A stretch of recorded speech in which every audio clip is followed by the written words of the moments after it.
TDP రాష్ట్ర minority cell అధ్యక్షుడు జీలానీ బాషా press meet నిర్వహించారు.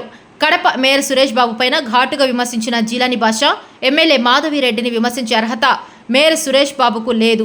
ఎమ్మెల్యే మాధవిరెడ్డి నిర్వహించిన గ్రీవెన్స్కు విశేష స్పందన వస్తుంటే వైఎస్ఆర్సీపీ నాయకులు ఓర్వలేకపోతున్నారు. కడపలో చెత్త ఎత్తడం లేదని ప్రజలు ఎమ్మెల్యే మాధవిరెడ్డి దృష్టికి తీసుకొస్తున్నారు. ఎమ్మెల్యేకు చెడ్డ పేరు తెచ్చేందుకు వైఎస్ఆర్సీపీ మేయర్ కార్పొరేటర్లు ప్రయత్నాలు చేస్తున్నారు. గత వైఎస్ఆర్సీపీ ప్రభుత్వంలో చెత్త ఎత్తలేదా? మీరు ఇప్పుడు కడపలో ఎందుకు చెత్త ఎత్తడం లేదు? మేయర్ సురేష్ బాబు అవగాహన లేకుండా మాట్లాడుతున్నారు. ఎమ్మెల్యే మాధవిరెడ్డి పైన బురద చెల్లే ప్రయత్నాలు మానుకోవాలి.